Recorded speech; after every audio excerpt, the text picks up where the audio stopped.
Shalom, selamat siang ibu-ibu, kaum wanita Antioquia yang dikasihi Tuhan. Selamat kita bertemu kembali hari ini, hari Jumat seperti biasa. Kita akan beribadah kepada Tuhan meskipun lewat online. Tetapi ibu-ibu, fokus kita hanya kepada Tuhan. Meskipun dalam keadaan yang terbatas ini, tetapi tidak mengurangi rasa sukacita kita untuk kita mau bertemu dengan Allah kita yang begitu baik. Haleluya. Ibu-ibu masih ingat dengan episode ini? Tayangan yang ini?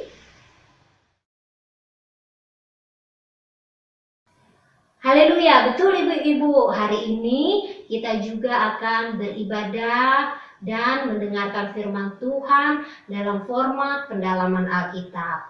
Oleh karena itu, mari siapkan ibu-ibu. Mungkin ibu-ibu perlu catatan, kertas, atau bolpen untuk mencatat sesuatu yang perlu yang nanti akan dibagikan oleh Bapak Gembala buat kita semua, supaya firman Tuhan nanti yang akan disampaikan bisa lagi kita pelajari, terus pelajari dan kita gali dalam kehidupan kita. Puji Tuhan.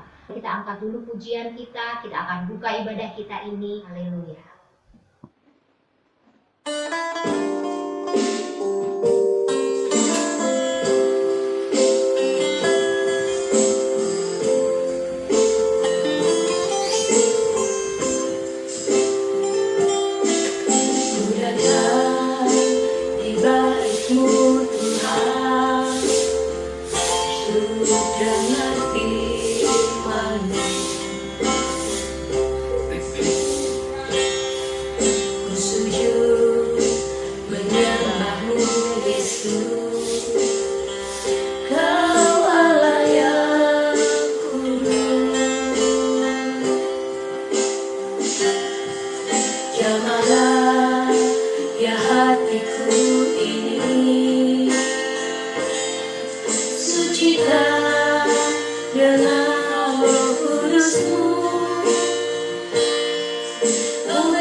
menyembahmu Tuhan. Haleluya.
Ibu-ibu di pilihan Jogja boleh beribadah memuji dan memuliakan nama Tuhan. Bagi Tuhan kami boleh diberkati oleh firman-Mu ya Tuhan. Terima kasih buat kesempatan indah yang kami boleh berikan kepada Engkau meskipun dengan online, tapi kami percaya kami boleh memberkati oleh firman-Mu ya Tuhan. Maupun ibu-ibu di mana mereka berada, Engkau juga berkati mereka semua. Terima kasih buat kesempatan ini. Kami boleh memuliakan nama Engkau. Di mana kami berada, Engkau boleh menyertai kami. Terlebih Tuhan memberikan kesetiaan kami dalam pengiriman kami kepadamu ya Tuhan, meskipun kami tidak tatap muka. Terima kasih ya Tuhan. Di dalam nama Yesus kami berpuaskan semua kami. Haleluya. Amin. Haleluya. Salam sejahtera bagi kita semua. Ibu-ibu yang dikasih oleh Tuhan, adalah sebuah kesempatan bagi kita. Kalau pada siang hari ini kita boleh beribadah dan secara khusus juga kita akan sama-sama belajar melalui pendalaman Alkitab wanita pada siang hari ini. Di tengah-tengah situasi dan kondisi yang ada dalam segala keterbatasan, dalam situasi pandemi seperti ini, firman Tuhan adalah kekuatan dan jawaban di dalam kehidupan kita. Puji Tuhan, hanya firman yang bisa menghidupkan, firman yang dapat selalu memberikan keteguhan di dalam kehidupan setiap ibu-ibu yang ada bersama dengan keluarga. Baik, kita akan segera memulai pendalaman Alkitab kita, dan satu tema yang sudah saya sampaikan bahwa kita akan belajar melalui keteladanan hidup dari seorang perempuan yang tidak disebut namanya. Alkitab hanya menuliskan tentang perempuan Sunem. Sunem adalah satu daerah di Israel dan itulah juga yang menjadi sebutan bagi perempuan yang dimaksud. Puji Tuhan. Mari kita sama-sama melihat di dalam Alkitab kita, di dalam 2 Raja-Raja, pasal yang keempat, ayat 8 dan ayat yang ke-9. Kitab 2 Raja-Raja, pasal yang keempat, ayat 8 dan ayat yang ke-9.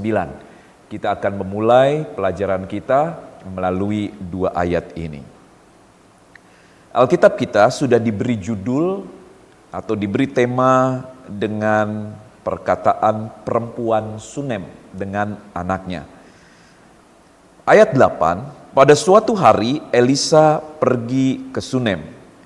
Di sana tinggal seorang perempuan kaya yang mengundang dia makan. Dan seberapa kali ia dalam perjalanan, singgahlah ia ke sana untuk makan. Berkatalah perempuan itu kepada suaminya, "Sesungguhnya aku sudah tahu bahwa orang yang selalu datang kepada kita itu adalah abdi Allah yang kudus." Puji Tuhan. Ibu-ibu yang dikasihi oleh Tuhan, ayat-ayat ini mengisahkan tentang sebuah peristiwa perjalanan pelayanan dari Nabi Tuhan yang bernama Elisa bersama juga dengan bujangnya Gehazi. Dalam satu peristiwa mereka sampai atau tiba ke daerah yang bernama Sunem. Nah, di dalam kota Sunem atau di daerah Sunem itu, Nabi Elisa bertemu dengan seorang perempuan yang tidak disebutkan namanya. Dia memiliki suami, dia adalah seorang perempuan yang dikatakan oleh Alkitab adalah perempuan yang kaya. Beberapa kali Elisa dalam pelayanan ketika melewati atau singgah di daerah Sunem, dia diundang untuk makan oleh perempuan itu bersama dengan keluarganya tentunya. Nah, kita tahu bahwa Nabi Elisa adalah penerus dari pelayanan Nabi Elia. Jika Elia dipercayakan oleh Tuhan untuk banyak melayani bangsa Israel secara besar, tetapi kalau Nabi Elisa banyak catatan yang menuliskan bahwa dia melayani secara personal. Dua-duanya melayani bangsa Israel, tetapi kalau pendekatan dari Nabi Elisa yang dicatat oleh Alkitab, dia banyak melakukan pelayanan secara personal.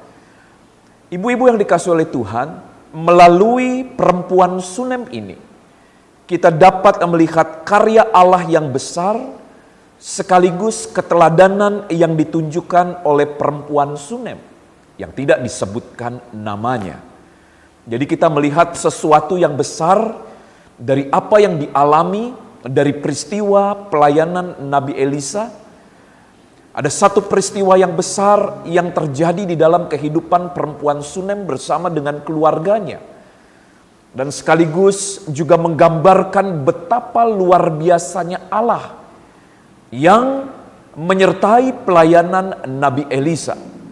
Sekaligus juga Allah yang besar yang bekerja di tengah-tengah kehidupan perempuan Sunem dan keluarganya. Sunem, Bapak Ibu-ibu yang dikasihi oleh Tuhan, secara arti harafiahnya adalah tempat kedamaian ganda. Suatu kampung atau mungkin kota yang sudah cukup modern pada zamannya. Di daerah bagian Isakar dekat Yizril. Sunem ini juga adalah tempat perkemahan orang Filistin sebelum pertempuran di Gilboa. Ada peta yang tergambar yang juga saya sertakan dalam presentasi ini. Kurang lebih kota Sunem berada di daerah tengah utara dari tanah Israel, dekat dengan laut atau danau Galilea atau danau Tiberias. Nah, ibu-ibu yang dikasih oleh Tuhan, kita melihat dari ayat yang sudah kita baca tentang catatan perempuan Sunem ini. Yang pertama, bahwa dia tinggal di daerah yang namanya Sunem. Jadi Sunem itu adalah nama daerah yang kemudian dilekatkan kepada dia, ditempelkan kepada perempuan itu. Alkitab juga menggambarkan bahwa dia adalah perempuan yang kaya. Dia disebut kaya karena dia memiliki pengaruh. Dia juga sanggup untuk menjamu seorang nabi Allah berulang-ulang di tempatnya. Bahkan saudara, dia juga dikatakan nanti menyediakan tempat bagi Elisa. Satu kamar dia sediakan bagi Elisa. Perempuan Sunem ini juga dicatat oleh Alkitab memiliki suami, tetapi dirinya belum mempunyai anak. Nah, apa yang menjadi keteladanan dari perempuan Sunem ini? Kita akan lihat beberapa hal, ibu-ibu yang dikasih oleh Tuhan. Yang pertama, bahwa Alkitab mengatakan perempuan Sunem ini adalah pribadi yang rendah hati. Pribadi yang murah hati. Dikatakan di dalam ayat-ayat kita, perempuan Sunem ini mengundang Elisa untuk makan. Beberapa kali di dalam perjalanannya, berarti cukup sering dia mengundang Elisa untuk singgah dan makan di rumahnya. Dan catatan pentingnya, ibu-ibu yang dikasih oleh Tuhan, di dalam ayat yang ke-10 dan di dalam ayat yang ke-11 dikatakan, baiklah kita membuat sebuah kamar atas yang kecil, yang berdinding batu, dan baiklah kita menaruh di sananya sebuah tempat tidur, sebuah meja, sebuah kursi dan sebuah kandil. Maka apabila ia datang kepada kita, ia boleh masuk ke sana. Pada suatu hari datanglah ia ke sana, lalu masuklah ia ke kamar atas itu dan tidur di situ. Puji Tuhan.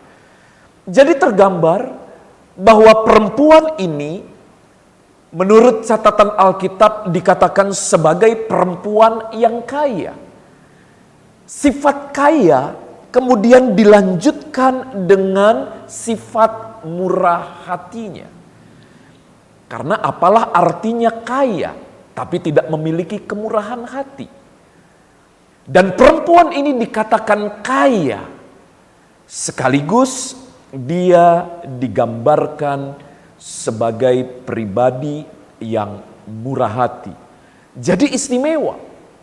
Banyak orang kaya tetapi tidak murah hati. Banyak orang kaya tetapi tidak memiliki sebuah sikap yang mau melayani, yang mau ambil bagian, mau melayani sesama, mau melayani pekerjaan Tuhan dan sebagainya.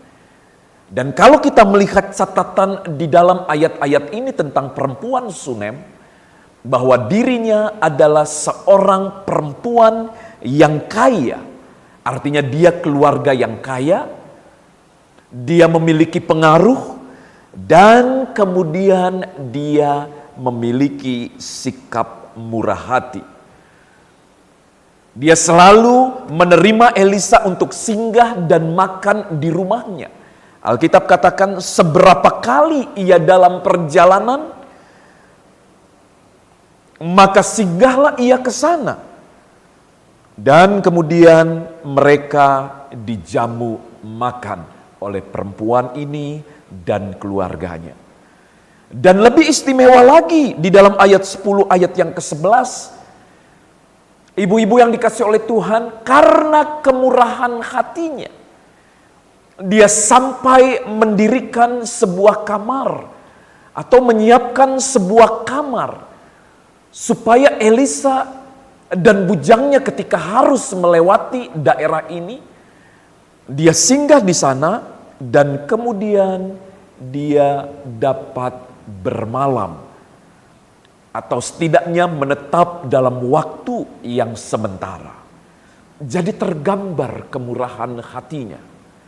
Sifat murah hati adalah sifat Bapa. Coba kita lihat di dalam Lukas pasal yang ke-6 ayat 36. Alkitab kita menulis di dalam Lukas pasal yang ke-6 ayat 36. Firman Tuhan berkata, "Hendaklah kamu murah hati, sama seperti Bapamu adalah murah hati. Senang untuk memberi, memiliki hati yang luas, tersedia begitu banyak kemurahan di dalam hati seseorang." Dan ini merupakan sebuah gambaran dari karakter Bapa. Karakter Allah. Jadi tergambar ada karakter Allah yang melekat di dalam diri seseorang. Di dalam diri seorang perempuan Sunem ada karakter Allah yang melekat. Ada karakter yang menggambarkan bahwa dirinya adalah anak-anak Allah. Dirinya adalah pribadi yang melekat kepada Allah, sehingga karakter Allah bisa tergambar di dalam kehidupannya. Puji Tuhan, itu adalah sikap dan teladan yang pertama dari perempuan Sunem ini. Yang kedua, kita dapat catatan bahwa perempuan ini adalah perempuan yang berpengaruh bagi sesamanya, bagi masyarakat, bagi lingkungannya. Berpengaruh artinya menjadi berkat, dan tergambar di dalam ayat yang ke-13 dari 2 Raja-Raja pasal yang keempat ini. Firman Tuhan berkata dalam ayat yang ke-13, khususnya di dalam kalimat terakhirnya. Elisa telah berkata kepada Gehasi, "Cobalah katakan kepadanya, sesungguhnya engkau telah sangat bersusah-susah seperti ini untuk kami. Apakah yang dapat kuperbuat bagimu? Adakah yang dapat kubicarakan tentang engkau kepada raja atau kepala tentara?" Jawab perempuan itu, "Aku ini tinggal di tengah-tengah kaumku." Catatan pertama bahwa dia adalah seorang yang murah hati. Catatan yang kedua tentang perempuan ini ketika kita melihat keteladanannya, bahwa dirinya dikatakan tinggal di tengah-tengah kaumku. Nah, saudara, pengertian ini bukan sekedar menggambarkan bahwa wanita ini tinggal di daerah Sunem, tinggal di tengah daerah itu, tetapi menggambarkan bahwa tinggal di tengah-tengah kaumku. Artinya dia menjadi pengaruh bagi lingkungan sekitarnya. Dia menjadi pengaruh bagi kaum yang tinggal di sana. Dia dengan segala keberadaannya, dia dengan segala kemurahan hatinya, dia menjadi seorang ibu bagi lingkungannya. Jadi, ibu-ibu yang dikasih oleh Tuhan, perempuan ini memiliki sifat seperti seorang ibu bagi lingkungannya, bagi masyarakatnya. Dia tidak saja menjadi perempuan, menjadi ibu di tengah-tengah keluarganya, tetapi juga dia memberikan pengaruhnya di tengah-tengah lingkungannya. Sikap keibuannya ditunjukkan kepada lingkungan, ditunjukkan kemana, saudara, di mana dia tinggal di situ. Sebagai seorang ibu, ya, Ibu-ibu semua tentunya mengerti tentang sifat atau sikap keibuan itu. Saya seorang pria, ya. Mungkin sifat saya atau sikap saya lebih condong kepada sifat atau karakter kebapaan. Saya mungkin mengepalai, saya mungkin mengayomi keluarga saya dan sebagainya. Tetapi ibu-ibu memiliki karakter yang khas, yakni karakter keibuan. Mungkin mengasihi, mungkin bersifat keibuan kepada lingkungan, kepada orang-orang yang tinggal di sekitarnya. Nanti kita akan lihat bagaimana karakter ibu ini terlihat dan tergambar ketika dia memiliki seorang anak. Jadi ibu-ibu yang dikasihi oleh Tuhan, keteladanan yang kedua dari perempuan Sunem ini tergambar dari pengaruhnya untuk menjadi berkat bagi sesamanya. Sifat keibuannya dapat dirasakan secara luas oleh masyarakat. Sifat keibuannya dapat dinikmati oleh sekitarnya. Tidak saja bahwa dia murah hati, tetapi dia dapat menjadi ibu bagi orang banyak. Dan uniknya, ibu-ibu yang dikasihi oleh Tuhan, bahwa dia belum pernah memiliki pengalaman sebagai seorang ibu kandung. Tetapi sifat kewanitaan, sifat keibuannya muncul. Dan masyarakat di sekitarnya bisa menikmati karakter keibuannya yang lemah lembut mungkin, yang senang untuk memberikan berkat bagi lingkungannya, senang menjadi ibu, ya, mengasihi, menyayangi, melayani dan sebagainya. Itulah karakter dari perempuan Sunem, dan kita bisa melihat dan menjadikannya sebagai seorang teladan. Terlihat kehidupannya berbuah di sana dan menjadi berkat bagi masyarakat yang ada, sehingga masyarakat atau kaum yang disebut kaum yang tinggal di Sunem itu dapat menikmati buah dari kehidupannya, dari karakternya, maupun juga dari pelayanannya. Yesus pernah berkata di dalam Yohanes pasal yang ke-15,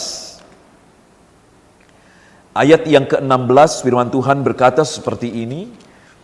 Yohanes 15 ayat yang ke-16, bukan kamu yang memilih aku, tetapi akulah yang memilih kamu. Dan aku telah menetapkan kamu, supaya kamu pergi dan menghasilkan buah, dan buahmu itu tetap, supaya apa yang kamu minta kepada Bapa dalam namaku, diberikannya kepadamu. Pergi dan menghasilkan buah. Dan perempuan Sunem ini menunjukkan, dikatakan bahwa ia tinggal berada di tengah-tengah kaumnya. Dia ada untuk menjadi berkat. Dia ada supaya sekitarnya dapat menikmati berkat-berkat Tuhan yang mengalir di dalam kehidupan perempuan Sunem itu. Nah, puji Tuhan, ibu-ibu yang dikasihi oleh Tuhan, itu adalah hal yang kedua. Berbicara tentang keteladanan dari perempuan Sunem. Yang ketiga, ibu-ibu yang dikasihi oleh Tuhan. Perempuan Sunem ini tidak berhenti untuk berbuah. Kenapa? Nah, kita sudah ketahui bahwa perempuan Sunem ini tidak disebut berapa umurnya, tetapi dia sempat mengatakan bahwa suaminya sudah tua. Ya, artinya mungkin perempuan ini juga sudah menjelang tua, sudah menjelang usia-usia yang mungkin tidak lagi produktif dalam urusan biologis. Ya, tetapi ibu-ibu yang dikasihi oleh Tuhan, bahwa Allah berkenan untuk berkarya di dalam kehidupannya. Allah mau berkarya di dalam kehidupannya. Maksud saya, bahwa Allah mau memberikan anak melalui kehidupan ibu ini. Dan ibu ini kemudian menerima dan kemudian menjalankan segala sesuatu yang telah diberikan oleh Allah. Nah, mari kita lihat bacaan kita di dalam 2 Raja-Raja pasal yang ke-14 ayat yang 2 Raja-Raja 4 ayat 14 sampai ayat yang ke-17. Firman Tuhan berkata seperti ini. Kemudian berkatalah Elisa, apakah yang dapat kuperbuat baginya? Jawab Gehasi, ia tidak mempunyai anak dan suaminya sudah tua. Ya, tadi saya katakan bahwa suaminya sudah tua. Lalu berkatalah Elisa, panggillah dia. Dan sesudah dipanggilnya berdirilah perempuan itu di pintu. Berkatalah Elisa, pada waktu seperti ini juga tahun depan engkau ini akan menggendong seorang anak laki-laki.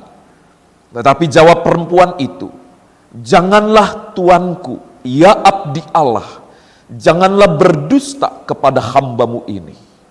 Ayat 17, mengandunglah perempuan itu lalu melahirkan seorang anak laki-laki. Pada waktu seperti itu juga pada tahun berikutnya, seperti yang dikatakan Elisa kepadanya. Ibu-ibu yang dikasihi oleh Tuhan, kalau kita melihat runtutan peristiwa, di mana tadi hal yang pertama saya katakan bahwa ibu ini memiliki kemurahan hati yang luar biasa. Dia mau menerima seorang abdi Allah, Elisa namanya, bahkan dia membuat kamar secara khusus untuk Elisa ketika Elisa singgah bersama dengan bujangnya. Nah, kemurahan hati dari wanita ini selalu menarik perhatian Allah. Dan kemudian kemurahan hati dari perempuan ini berbuah manis di dalam kehidupan perempuan ini di waktu-waktu yang akan datang. Jadi ibu-ibu yang dikasihi oleh Tuhan, kemurahan hati, apapun yang kita kerjakan, kita lakukan dengan tulus. Ketika kita memberi, ketika kita bekerja, ketika kita melakukan sesuatu untuk Tuhan, maka itu menjadi sesuatu yang akan berbuah manis di waktu-waktu ke depan di dalam kehidupan kita. Nah, perkara di mana Elisa berkata bahwa perempuan ini akan mengandung. Bukan Elisa sesungguhnya yang berkata, tetapi Elisa menunjukkan bahwa akan ada perkenanan Allah yang besar yang akan terjadi dalam kehidupan perempuan Sunem ini. Pada waktu yang akan datang, bahwa perempuan ini akan mengandung dan kemudian melahirkan seorang anak laki-laki. Allah berkenan supaya perempuan ini menikmati pengalaman hidup yang lain, menikmati sebuah jenjang hidup yang berbeda di waktu-waktu yang lalu, supaya dia berbuah dengan kapasitas yang berbeda. Mungkin perempuan ini sudah cukup puas dengan menjadi ibu bagi sesamanya, bagi lingkungannya. Tetapi di pemandangan Allah, ada sebuah hal yang bisa lebih lagi dikerjakan oleh perempuan ini. Dan Allah berkenan untuk menetapkan dan menaruh sesuatu yang penting. Jadi tergambar bahwa kehidupannya terus berbuah. Perempuan ini mengandung dan kemudian melahirkan seorang anak laki-laki. Dari kehidupannya melahirkan kehidupan yang lain. Dan itulah esensi dari kehidupan seorang perempuan. dirinya mengandung dan kemudian melahirkan kehidupan yang lain. Perempuan ini mendapat perkenanan dari Tuhan. Ia dipilih untuk berbuah. Dari kehidupannya menghasilkan sesuatu yang hidup. Berbuah artinya adalah memberikan kehidupan. Ya, dalam konteks kita sebagai manusia, tentunya berbuah melahirkan kehidupan adalah dari kandungan dan kemudian melahirkan seorang anak, dan anak itu tentunya bertumbuh besar, dia hidup. Jadi istimewa memang perempuan ini. Dan betapa istimewanya lagi, betapa luar biasanya lagi Allah dalam bekerja di tengah-tengah mungkin sesuatu yang sudah bersifat mustahil bagi perempuan ini.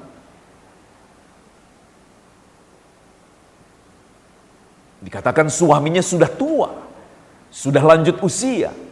Mungkin secara hitungan biologis sudah tidak lagi produktif. Memang tidak digambarkan berapa usia dari wanita ini. Ya mungkin juga dia sudah ada dalam keadaan yang tidak produktif lagi. Sama seperti ketika Abraham dan Sarah berhadapan dengan janji Allah tentang anak. Abraham sudah tidak produktif, Sarah juga sudah tidak produktif. Tetapi hal yang luar biasa dikerjakan oleh Allah melalui kehidupan Abraham dan Sarah. Ada kehidupan yang dilahirkan dan muncul. Begitu juga dengan perempuan Sunem ini. Ibu-ibu yang dikasih oleh Tuhan. Ini adalah sesuatu yang luar biasa. Mengapa? Karena dari dalam kehidupan kita keluar sesuatu yang hidup, bukan sesuatu yang mematikan. Dalam konteks yang lebih luas, dari kehidupan kita keluar sesuatu yang hidup, keluar perkataan yang hidup, keluar perkataan yang memberikan semangat kepada sesama kita, yang menghidupkan semangat dari sesama kita. Apalagi di tengah-tengah situasi yang sulit ini. Mungkin banyak orang sudah mengalami putus asa. Mungkin keluarga kita, mungkin ada suami, mungkin anak-anak. Kehilangan semangat, mereka sudah putus asa, kecewa, tawar hati dan sebagainya. Dari kehidupan kitalah, dari kehidupan ibu-ibu, muncul sesuatu yang menghidupkan. Sehingga di sekitar kita menjadi lingkungan yang hidup. Menjadi lingkungan di mana orang-orang yang ada di dalamnya dipenuhi dengan semangat yang hidup, dengan kekuatan yang hidup, yang berasal dari Allah, yang menghidupkan diri kita, dan kemudian juga menghidupkan orang lain. Wow, puji Tuhan. Haleluya. Bagaimana ibu-ibu yang ada di rumah semua? Mau menjadi berkat bagi orang lain dan tidak berbuah. Maaf, tidak berhenti berbuah maksud saya. Tidak berhenti menjadi berkat. Tidak berhenti untuk memberikan kehidupan bagi kehidupan orang yang lain. Sesuatu yang luar biasa dikerjakan oleh Allah melalui perempuan Sunem ini. Nah, ibu-ibu yang dikasih oleh Tuhan, catatan yang selanjutnya adalah bahwa anak dari perempuan ini kemudian mengalami kematian. Di dalam ayat 18 sampai ayat yang ke-37, ya, satu perikop ini kita tidak usah baca semuanya. Di dalam ayat 18, ayat 20 dan ayat yang ke-21 dikatakan bahwa anak ini tiba-tiba dia sakit dan kemudian dia meninggal. Atau dia ada dalam keadaan sakit yang parah sehingga kemudian dia tidak bisa bangun kembali dan tidak bisa berbuat apa-apa. Dalam pengertiannya juga bisa disebut sebagai seseorang yang sudah meninggal, tidak berdaya sama sekali. Tetapi lihat bagaimana ibu ini benar-benar beriman dan kemudian dia berusaha. Dia letakkan anak itu di kamarnya. Di dalam ayat yang ke-20 dikatakan bahwa anak itu sudah ada dalam keadaan yang mati.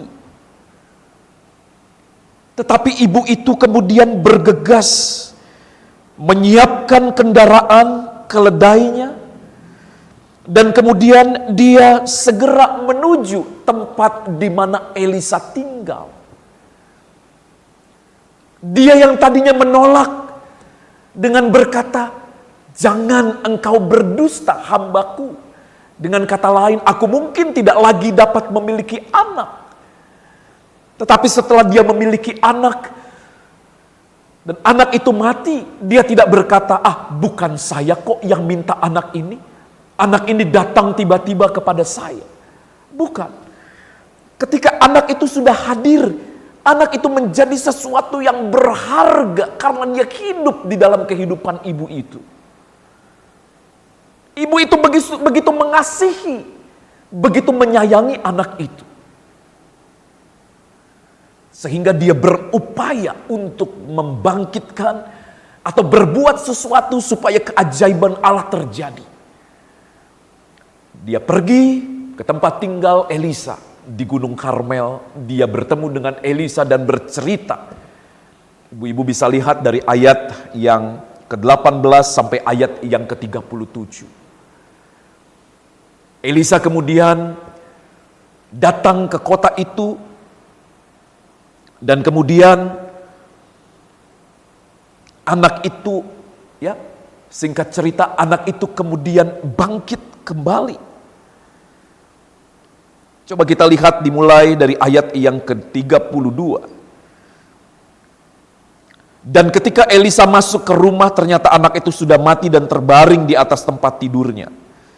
Sesudah ia masuk, ditutupnyalah pintu sehingga ia sendiri dengan anak itu di dalam kamar. Kemudian berdoalah ia kepada Tuhan. Ayat 34. Lalu ia membaringkan dirinya di atas anak itu dengan mulutnya di atas mulut anak itu dan matanya di atas mata anak itu serta telapak tangannya di atas telapak tangan anak itu dan kemudian ia meniarap di atas anak itu, maka menjadi panaslah badan anak itu. Sesudah itu ia berdiri kembali dan berjalan dalam rumah itu sekali ke sana dan sekali ke sini. Kemudian meniarap pula lah ia di atas anak itu, maka bersinlah anak itu sampai 7 kali lalu membuka matanya. Kemudian Elisa memanggil Gehasi dan berkata, "Panggillah perempuan Sunem itu." Dipanggilnyalah dia, lalu datanglah ia kepadanya. Maka berkatalah Elisa, "Angkatlah anakmu ini." Masuklah perempuan itu lalu tersungkur di depan kaki Elisa dan sujud menyembah dengan mukanya sampai ke tanah. Kemudian diangkatnyalah anaknya lalu keluar. Saudara lihat bagaimana imannya, bagaimana kerinduannya supaya anak ini tetap hidup. Dia tidak berhenti untuk melakukan sesuatu di dalam hidupnya. Suaminya kalau kita lihat, suaminya banyak alasan secara rasional mungkin. Dia melihat bahwa anak itu sudah mati dan sebagainya.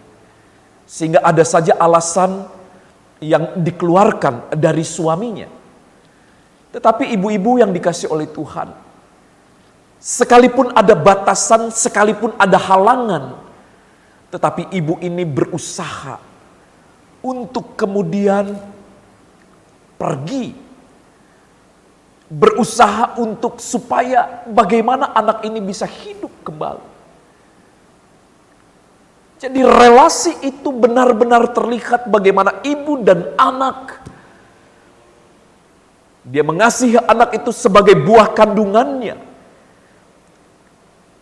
Inilah kehidupannya mungkin. Dia ingin ini menjadi hidup. Dan itulah yang dilakukannya. Jadi luar biasa. Dia tidak berhenti untuk menjadi berkat. Dia tidak berhenti untuk berbuah. Dia tidak berhenti sekalipun begitu banyak alasan, begitu banyak tantangan, begitu banyak rintangan dalam pelayanannya terhadap anaknya, terhadap keluarganya. Tapi dia berusaha. Dia yang tidak menolak, di mana Allah berkenan untuk memberikan seorang anak, sekalipun mungkin dalam pemandangan manusia ini menjadi sesuatu yang mustahil. Tetapi luar biasa, kehidupannya menghasilkan kehidupan. Dari perbuatannya menghasilkan kehidupan. Bagaimana dengan kita? Bagaimana dengan ibu-ibu? Apa yang kita keluarkan dari hidup kita? Apa yang kita keluarkan dari perkataan-perkataan kita? Apa yang kita hasilkan ketika kita mungkin berkumpul bersama dengan ibu-ibu yang lain? Sesuatu yang menghidupkan atau justru sesuatu yang mematikan? Mematikan semangat orang, membuat orang lain kecewa mungkin, dan sebagainya. Nah, tentunya ini menjadi sebuah catatan penting di dalam kehidupan kita semua.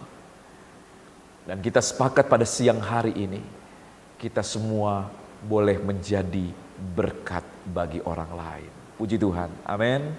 Nah, hal yang terakhir, ibu-ibu yang dikasih oleh Tuhan. Kita meloncat ke dalam pasal yang ke-8. 2 Raja-Raja pasal yang ke-8 ayat 1 sampai ayat yang ke-6. Kita tidak usah baca. Ada peristiwa yang lain. Ya. Jadi sudah berjalan waktu dan kemudian ada satu peristiwa. Elisa berkata kepada perempuan ini, Elisa telah berbicara kepada perempuan yang anaknya dihidupkannya kembali, katanya, berkemaslah dan pergilah bersama-sama dengan keluargamu, dan tinggallah di mana saja engkau dapat menetap sebagai pendatang. Sebab Tuhan telah mendatangkan kelaparan yang pasti menimpa negeri ini 7 tahun lamanya. Lalu berkemaslah perempuan itu dan dilakukannya seperti perkataan abdi Allah itu. Ia pergi bersama-sama dengan keluarganya lalu tinggal menetap sebagai pendatang di negeri orang Filistin 7 tahun lamanya.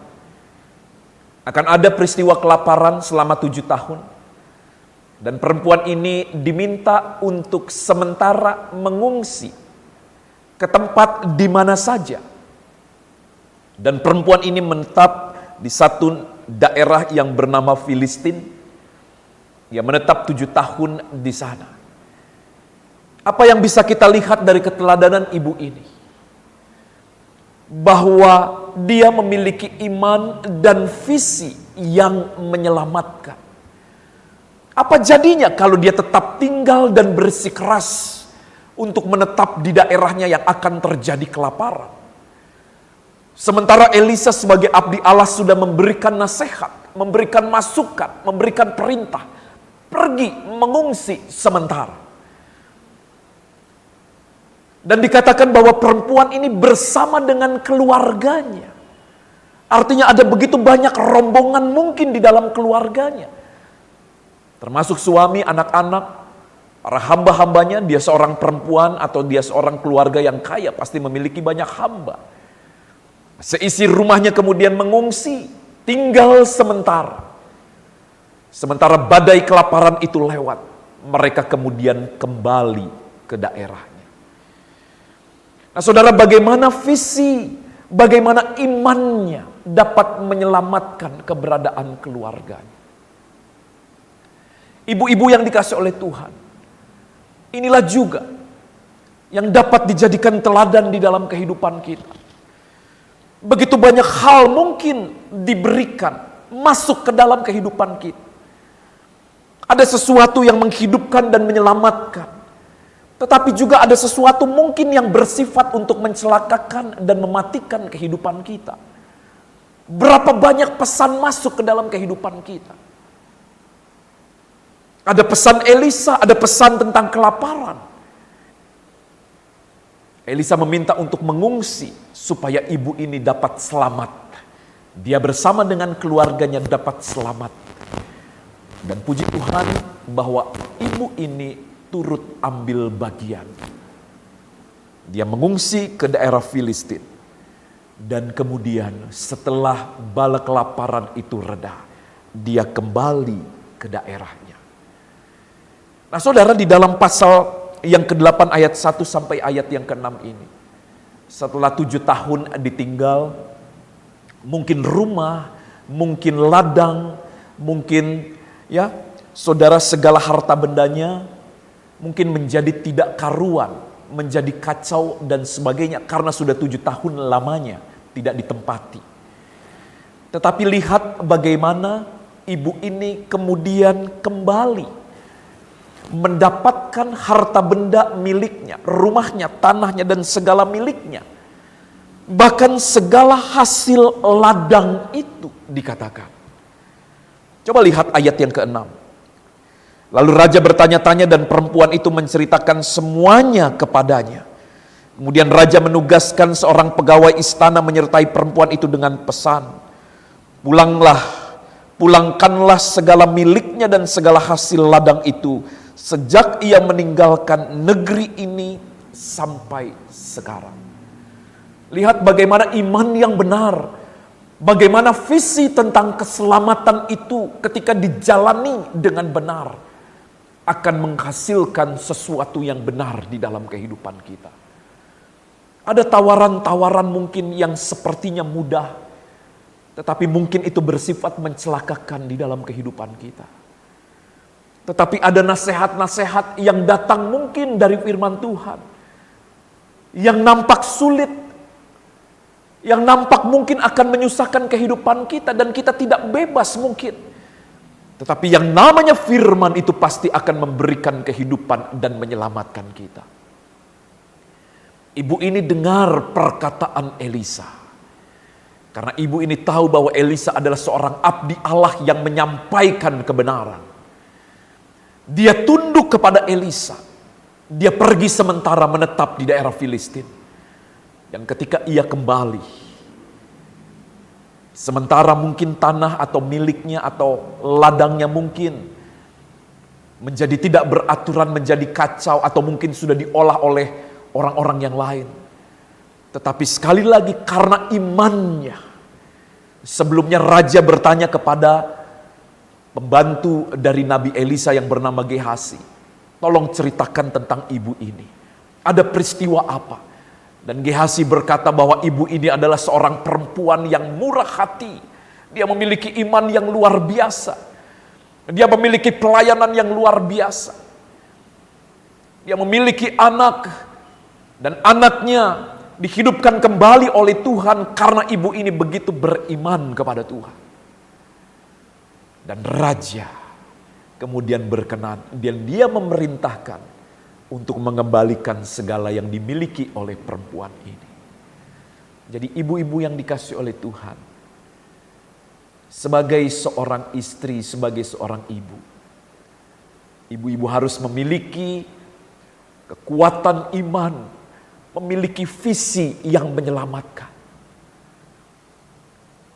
Mungkin ada orang lain, atau mungkin keluarga kita sendiri berada dalam kebimbangan, berada dalam ketidakpastian.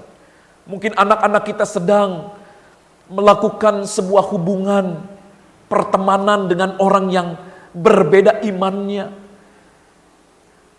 yang kalau dibiarkan mungkin bisa berujung kepada hilangnya keselamatan yang sudah diberikan oleh Tuhan. Tetapi sebagai seorang ibu yang penuh kasih, kita dapat memberikan nasihat yang menghidupkan, dapat memberikan visi yang menyelamatkan dari lingkungan, dari keluarga, atau dari anak-anak kita, sehingga semuanya tetap ada di dalam keselamatan bersama dengan Tuhan. Nah, ibu-ibu yang dikasihi oleh Tuhan, sebagai kesimpulan, situasi saat ini memang sulit, tetapi tidak boleh menjadi hambatan bagi kita sebagai orang percaya untuk menjadi berkat bagi sesama.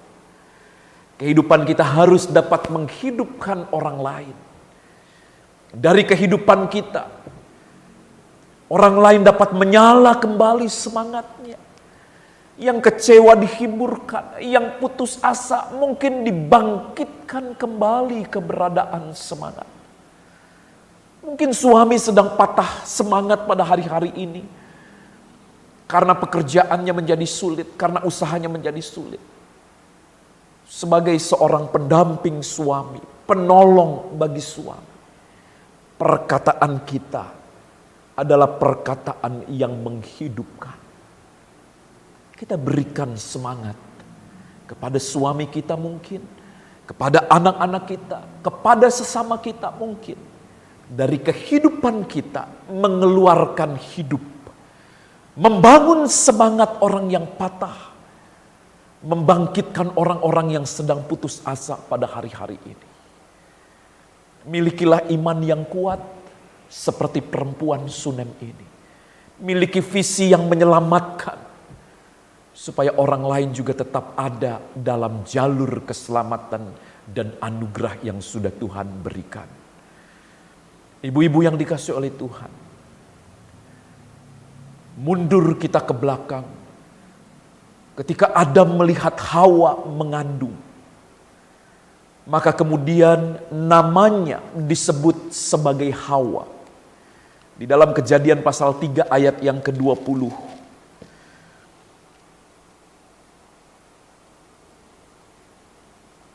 Manusia itu memberi nama Hawa kepada istrinya, sebab dialah menjadi ibu semua yang hidup. Jadi dari seorang ibu akan lahir kehidupan.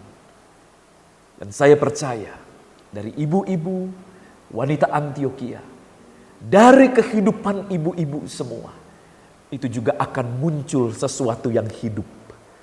Perkataan yang hidup, pelayanan yang hidup, hidup yang memberkati orang lain, sehingga orang lain dapat terbangun hidupnya melalui kehidupan kita semua. Puji Tuhan, Tuhan Yesus memberkati kita semua dan teruslah menjadi berkat. Haleluya, haleluya, amin.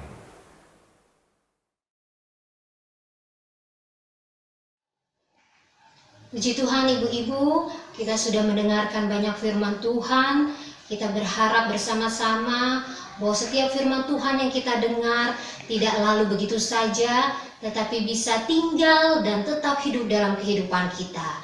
Pendalaman Alkitab yang sudah diberikan oleh Bapak Gembala, semua ayat-ayat firman Tuhan yang sudah diberikan, mari kita mau terus lagi pelajari, kita mau baca ulang, kita mau renungkan ulang di dalam kehidupan kita, agar senantiasa firman Tuhan bisa tetap ada di dalam kehidupan kita dan bertumbuh, berbuah kokoh dalam kehidupan kita. Haleluya. Kita akan tutup ibadah kita pada siang hari ini ibu-ibu. Mari sama-sama kita akan angkat pujian kita, sebab Dia sungguh-sungguh sangat baik. Haleluya.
Mari ibu-ibu yang dikasihi oleh Tuhan, kita akan menutup ibadah ini dengan doa. Terima kasih banyak Bapa di dalam sorga buat semua kebaikan dan kemurahan Tuhan yang sudah mengantar setiap kami untuk dapat menikmati ibadah secara online ini. Sekalipun kami melakukannya secara online, tetapi berkat dan kemurahan Tuhan tidak terbatas di dalam kehidupan kami. Engkau Allah yang sanggup memberkati dimanapun ibu-ibu wanita Antioquia berada, bahkan mungkin orang-orang yang juga menyaksikan keberadaan siaran ini, dimanapun mereka berada, kapanpun mereka menyaksikannya, tetapi berkat kemurahan Tuhan juga melingkupi dalam hidup mereka. Berkati setiap ibu-ibu, kaum wanita, GPD Antioquia dimanapun mereka berada, di dalam kehidupan bersama dengan keluarga, menjadi penolong pendamping bagi suami, menjadi ibu bagi anak-anak, menjadi orang tua. Engkau Allah yang memberkati, melindungi dan menyertai, memberikan hikmat, marifat, kekuatan senantiasa dalam pelayanan mereka. Baik pelayanan di rumah, pelayanan di dalam lingkungan tempat kerja, dan juga pelayanan di gereja kami. Terima kasih banyak Bapa di dalam sorga, yang mungkin saat ini sedang mengalami pergumulan hidup. Engkau Allah yang memberikan kekuatan dan jawaban di tengah-tengah segala sesuatu yang mereka harus alami. Tuhan, Engkaulah sumber kekuatan dan kemenangan di dalam kehidupan mereka. Tidak ada masalah yang terlampau besar di hadapan Tuhan. Tuhan pasti sanggup untuk mengeluarkan kami dari situasi apapun. Terima kasih banyak Bapa di dalam sorga. Terima kasih. Berkati setiap ibu-ibu yang ada di dalam kehidupan mereka semua Tuhan. Engkau Allah yang bekerja lagi dalam pelayanan kaum wanita Antioquia. Berkati seluruh pengurus yang ada. Dalam situasi pandemi ini kami harus melayani secara online. Tetapi biarlah mereka dapat tetap melayani pekerjaan Tuhan dengan setia. Dapat kiranya Tuhan melayani sesama dengan setia. Sehingga nama Tuhan dipuji dan dibesarkan senantiasa. Terima kasih banyak Bapa di dalam sorga. Berkati bangsa negara kami selalu dalam tangan-Mu. Berkati para pimpinan kami dari pusat sampai ke daerah. Berkati tenaga medis, para relawan, dokter, suster, perawat yang bertugas untuk menangani COVID-19 ini. Dimanapun mereka ada, Tuhan Allah yang memberkati. Terima kasih banyak Bapa di dalam sorga, seluruh rangkaian kegiatan acara ibadah kami, buat gereja kami Tuhan yang dilakukan secara tatap muka atau juga secara online. Yang serahkan semua ke dalam tangan Tuhan. Terima kasih banyak Bapa di dalam sorga. Terima kasih Tuhan, biarlah ibadah ini boleh menjadi ibadah yang memberkati. Firman yang hidup boleh kami rasakan dan menguatkan setiap kami semua. Terima kasih banyak Bapa di dalam sorga, berkati anak-anak-Mu yang sudah terlibat dalam seluruh pelayanan online ini. Apapun yang mereka kerjakan semua, Tuhan dipermuliakan, Tuhan ditinggikan. Terima kasih banyak Bapa di dalam sorga. Ibu-ibu yang dikasihi oleh Tuhan, kembalilah ke dalam kegiatan atau aktivitasmu masing-masing. Dan bawalah berkat damai sejahtera dari Allah Bapa, kasih karunia Yesus Kristus, penyertaan penghiburan, kekuatan dan persekutuan dari Allah Roh Kudus akan selalu menyertai setiap kita. Pada siang hari ini, besok bahkan sampai selama-lamanya. Di dalam nama Tuhan Yesus Kristus. Ibadah pendalaman Alkitab wanita Antioquia kami akhiri. Haleluya, haleluya, amin. Tuhan Yesus memberkati.